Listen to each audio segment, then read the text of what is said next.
Welcome back, everyone. So I hope you've gone and you've played around with HTML a little bit, and you'll see how cool HTML is and how easy it is to just basically mash all the concepts together. In a lot of other programming languages, you can't just do that. You can't just take a concept and then put it somewhere else because it might not work. But in HTML, a lot of the stuff will work out quite well, and if it doesn't work out, the program won't crash. It will just simply not run the way you want it to.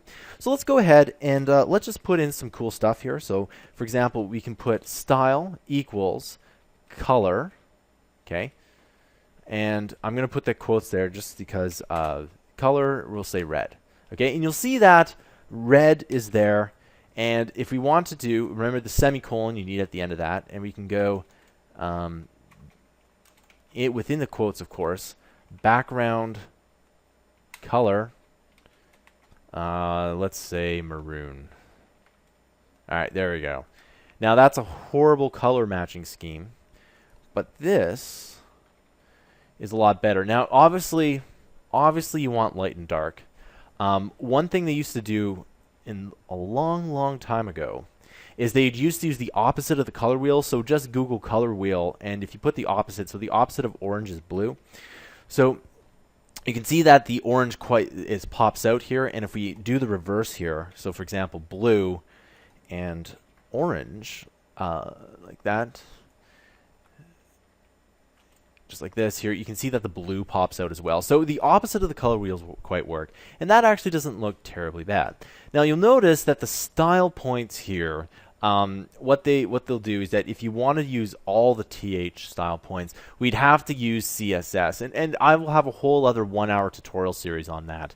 So if you're interested in just the style points, or CSS is actually quite powerful, and there's actually a lot of cool stuff you can do with it. In fact, you can even do 3D effects with CSS.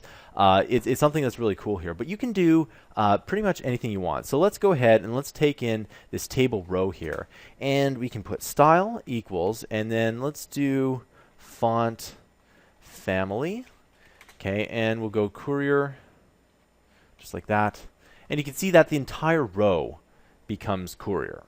All right. And semicolon, let's do color, or let's do background color.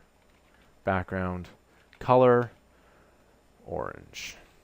I like orange. It's kind of a neat color here. Now, again, you can actually, in this table here, watch this. If I go,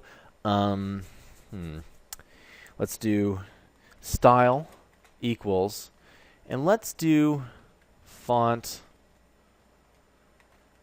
family, and let's do impact.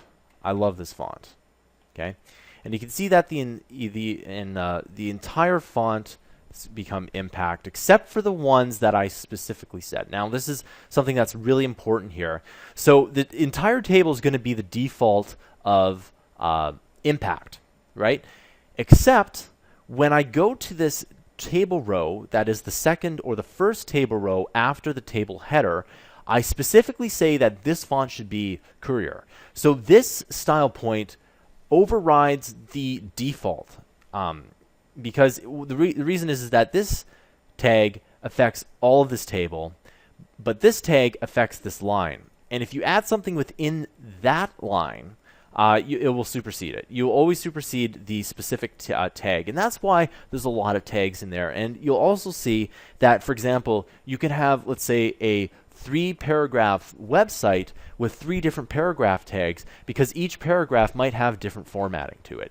That's something you might want to do, but that's how you'd have to do it. If you had one paragraph tag and you just kind of put in whatever you want there, it would be a hard way to format that. So usually you want to have the more tags for this specific reason here.